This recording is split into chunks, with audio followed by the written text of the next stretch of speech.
Boa noite, amados irmãos. Todo mundo está com garganta já bem esticada. Agora esticam seus ouvidos. Queremos abrir a palavra de Deus. Os irmãos sabem qual é a coisa mais importante do mundo? Claro, é Deus. Deus é aquele que é mais importante do mundo. Mas o que há acerca de Deus que é o mais importante? É isso que nós queremos tratar nesta noite.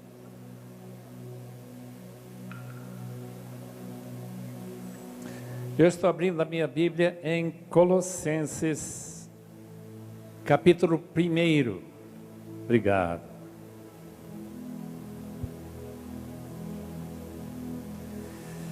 Que alegria em vê-los todos reunidos aqui, com um propósito para glorificar a Deus.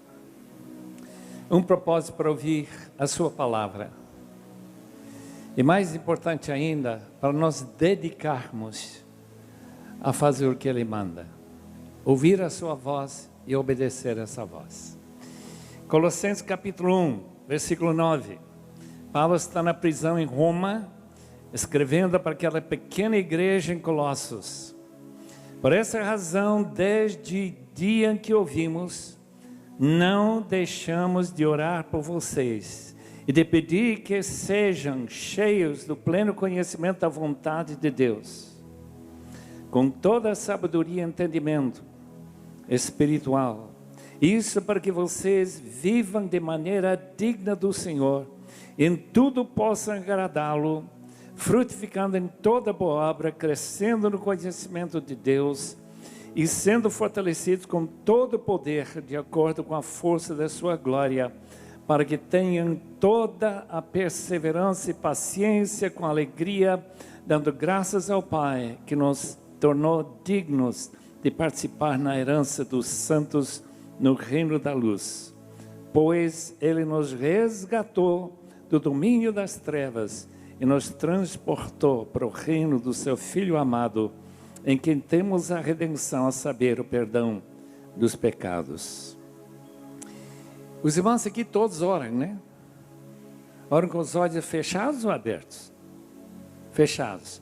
A Bíblia não manda fechar os olhos, mas se quiserem fechar, eu gostaria de orar. Vocês podem cooperar dizendo amém.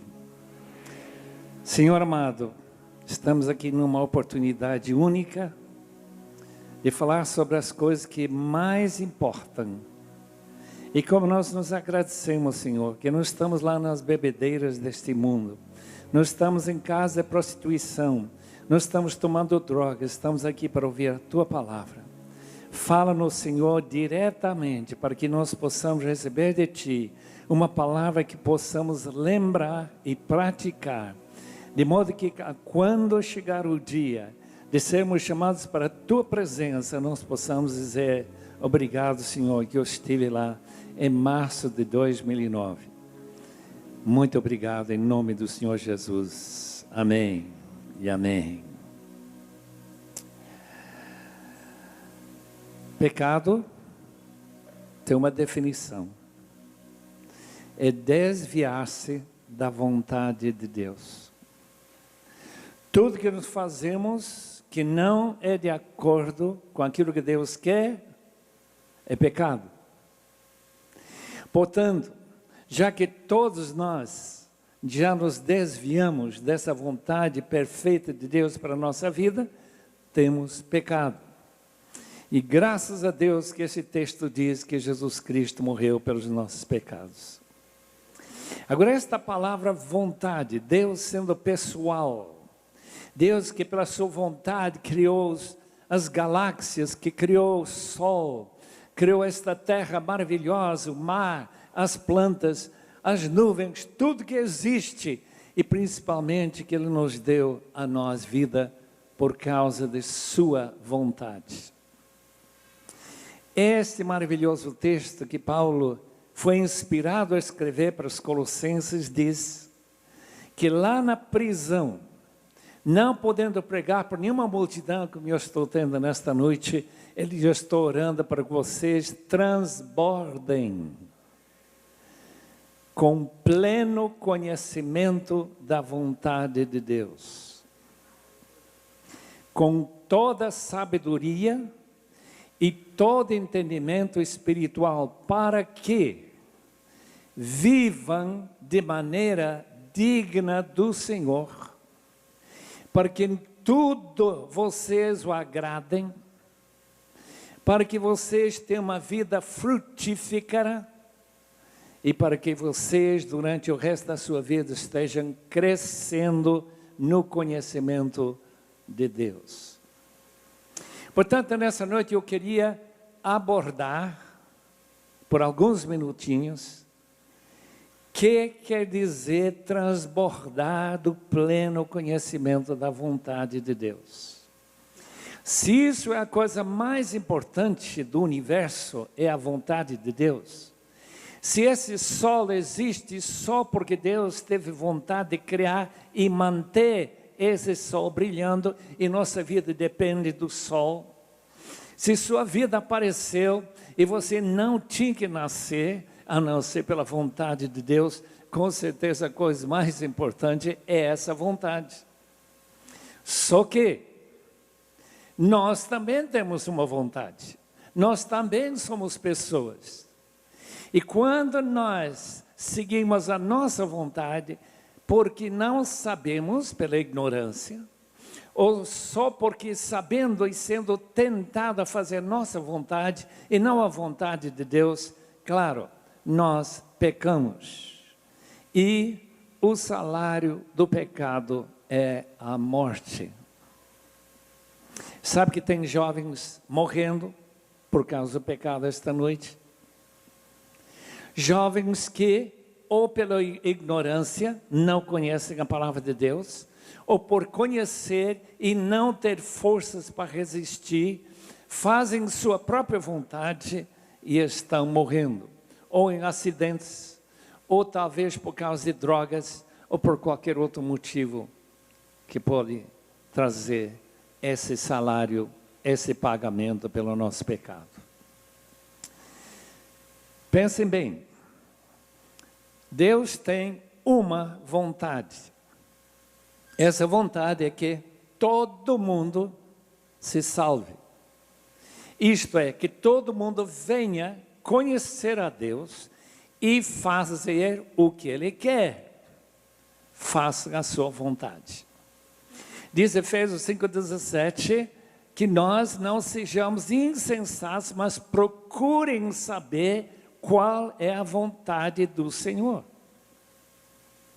Os irmãos sabem que a salvação é por causa da vontade de Deus, através de Cristo, que disse: eis-me aqui para fazer o que? A tua vontade. Hebreus capítulo 10. Na tua palavra está escrito a meu respeito de Jesus. E lá no jardim de Getsemane, Jesus descobriu, já sabia que era a vontade de Deus, que Ele morresse lá na cruz por nós.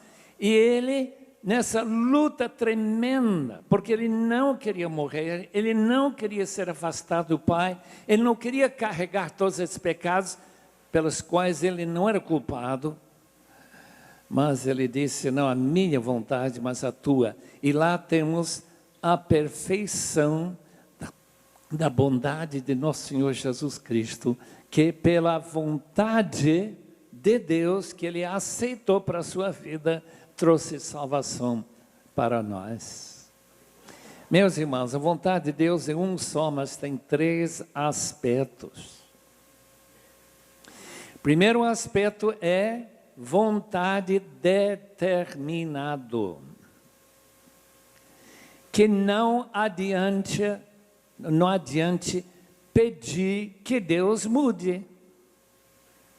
Por exemplo, é a vontade de Deus que o sol brilhe.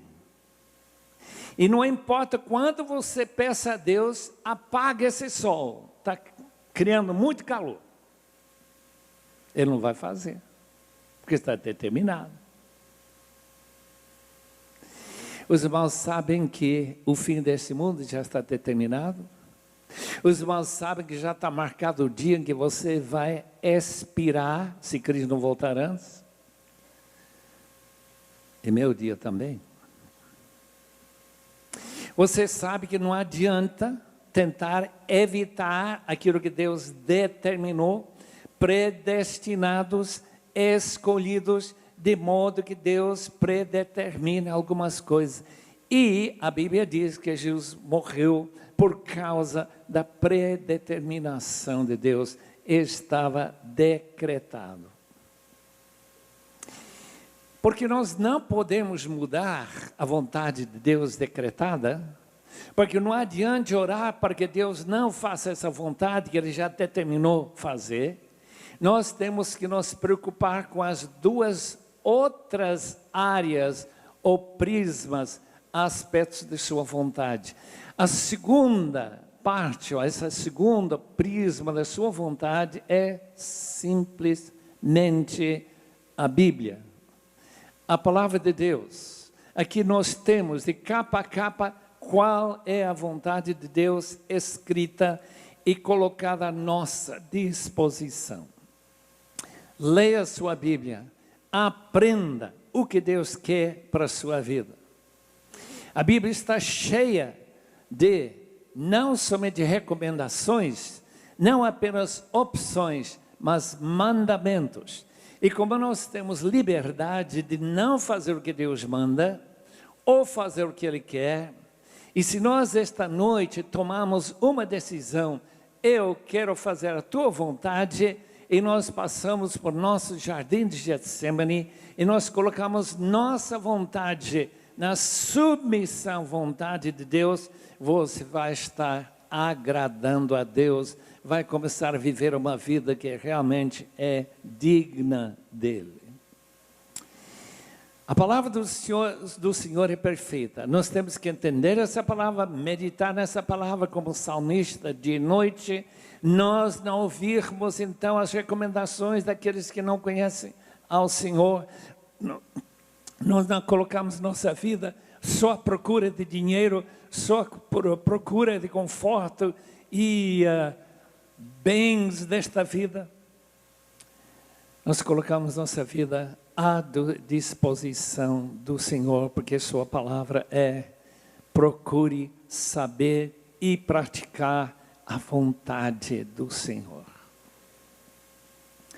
Eu estou aqui esta noite por causa de uma decisão que meus pais tomaram. Meu pai foi para o Instituto de Moody, lá em Chicago, lá pelas idas de 1920, 19, por aí. Em 1923, a minha mãe e meu pai decidiram fazer a vontade de Deus e ir para a Bolívia. Os irmãos não têm que todos ir para a Bolívia, podem dar graças a Deus. O Brasil é bem melhor.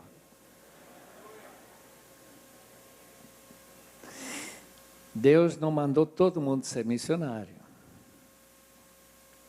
Portanto, tem um outro aspecto da vontade de Deus que é fundamental para cada um de nós.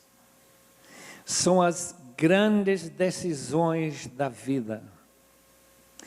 As decisões como esta: qual é a carreira que Deus quer que eu siga? Eu creio que a maioria dos crentes nem param para pensar. Eles acham que, se eles têm boa cabeça, se eles têm capacidade para cursar engenharia, então vão ser engenheiro, ganham bem. Ou para, talvez direito, ou talvez medicina, ou coisa dessa natureza. E não param para fazer exatamente o que Efésios 5,16 diz: procurar saber qual é a vontade de Deus, e não ser insensato. O médico foi para a América para estudar, brasileiro de Roraima, Boa Vista. Voltou cheio de si, cheio daquele: eu estudei em uma das melhores escolas do mundo, e todo mundo olhando para ele como se fosse um semideus. Uma noite de festa, quando ele estava já marcando seu noivado, ele começa a zombar da igreja. E meu amigo, pastor Antônio Paulo, disse: doutor, o senhor pode falar o que quiser a meu respeito, pode falar o que quiser a respeito da minha igreja, mas se você está mostrando falta de respeito pelo meu Senhor, tome cuidado. Acabou a festa. Não muito tempo depois, vem um telefonema, doutor tal, quer falar consigo. Ele foi para lá, ela estava deitado na cama, disse: pastor,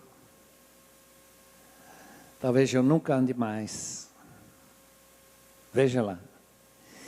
Que vale todo aquele estudo que eu fiz na outra América.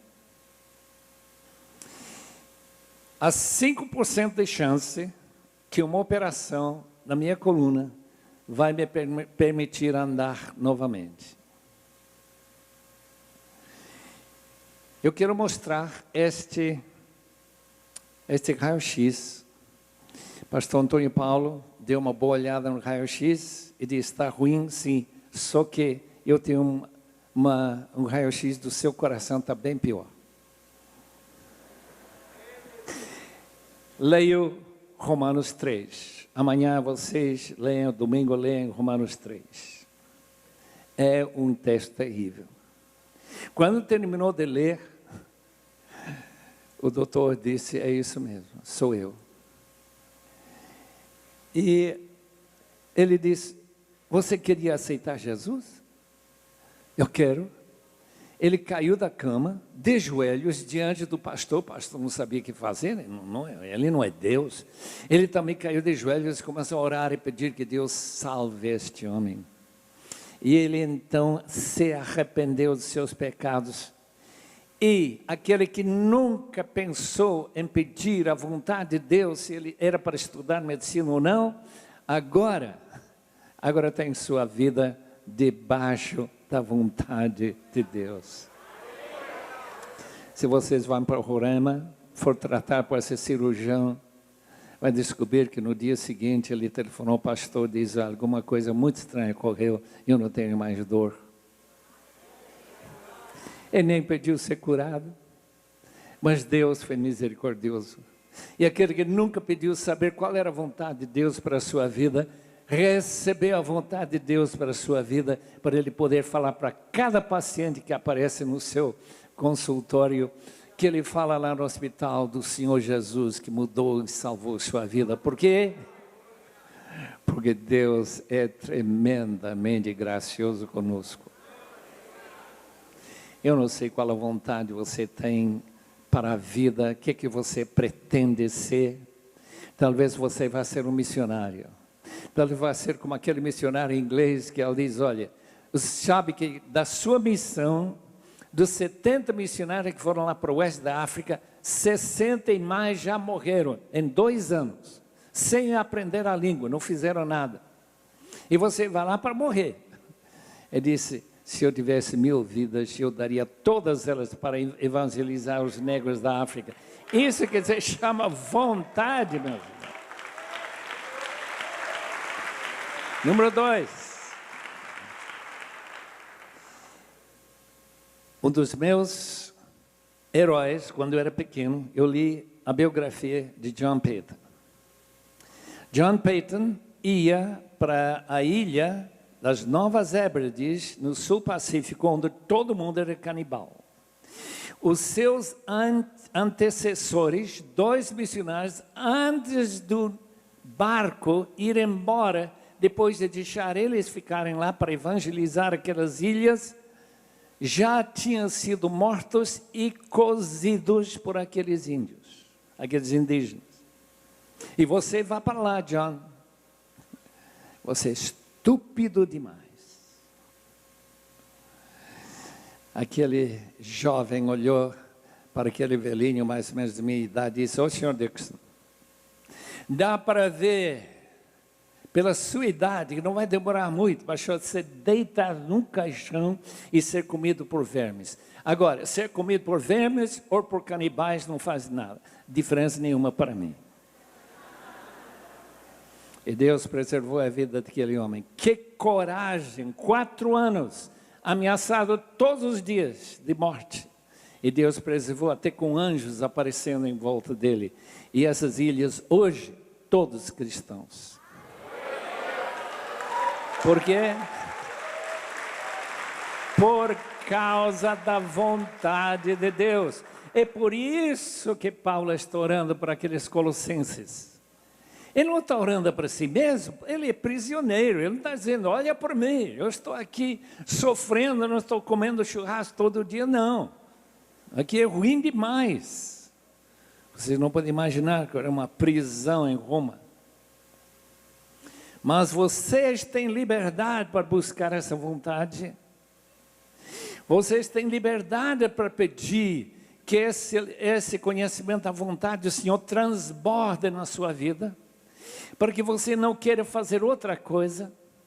Para que quando você chega como David Brainerd, que com 29 anos, depois de apenas 5 anos trabalhando pelo Senhor, entre os índios de Susquehanna, lá em New Jersey, disse, eu não teria vivido a minha vida diferentemente do que eu vivi por nada neste mundo.